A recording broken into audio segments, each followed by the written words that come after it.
wasaaradda gaadiidka iyo jidadka Soomaaliland ayaa magaalada Burco ee xarunta gobolka Togdheer ku qabatay xuska maalinta caalamiga ah ee xusuusta dadka wax ku yeeloobay shilalka wadooyinka. ujeedada kulankan ay qabatay wasaaradda gaadiidka iyo horumarinta jidadka Soomaaliland ayaa ahaa sidii wax looga ogaan lahaa dhibaatooyinka ay geystaan shilalka kuwaas oo isugu jira naf iyo maalba isla markaana la isaga wacyigelin lahaa waxyeelooyinka ka dhasha shilalka gaadiidka. isuduwaha wasaaradda gaadiidka iyo horumarinta jidadka ee gobolka Togdheer Maxamed Kaariye Muuse ayaa si guud uga warramay dhibaatooyinka ka dhashay shilalka wadooyinka Soomaaliland.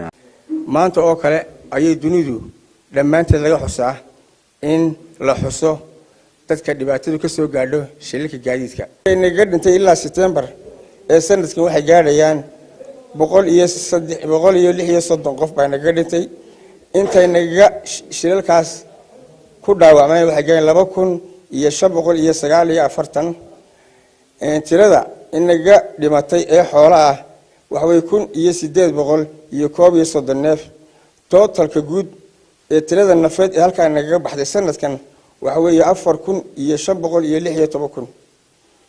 sidaa daraadeed waxa muhiimadu ay tahay in sanad kasta bal inaynu ogaano inta dhibaato ee naf iyo maalba leh ee naga baxday. muhiimada looga leeyahay xafladan waxa weeye inaynu ogaano sanad kasta inta naf iyo maalba naga baxday shilalka gaadiidka.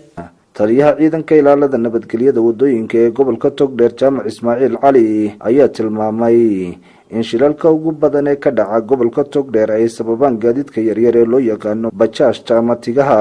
waxaan ugu baaqaynaa bulshada gaadiidka yaryar ee ku isticmaalayna magaalada gudaheeda dhibaatadoodu way badantay. si aan bulshadu wuxuu ogeyn baanu u ognahay kiisaskii baanu daba soconnaa oo waxa weeyaan annaga naloo diray oo tiro koobkooda iyo warbixintooda iyo wixii oo dhan baanu gacanta ku haynaa. mushkiladda aad moodo inayna haysato waa tigaha.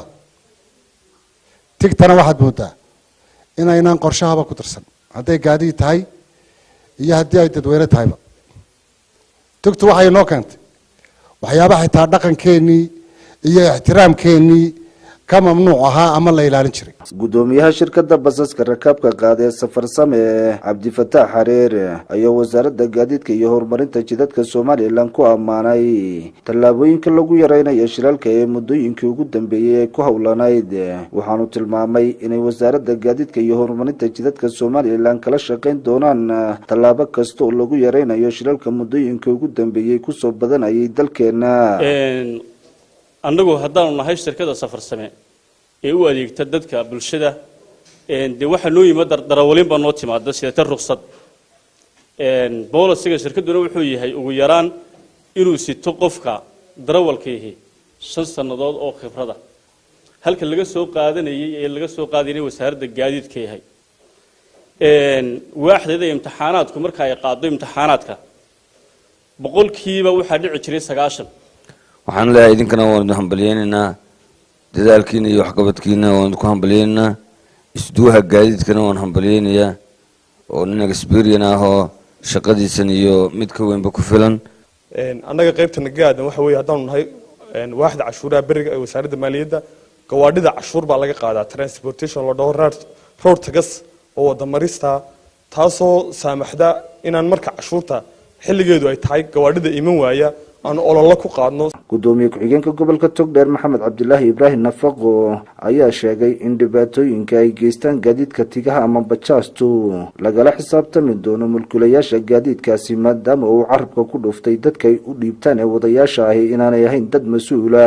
sidaa taliyuhu sheegay qofka mulkiilaha ah ayaa lala xisaabtamayaa.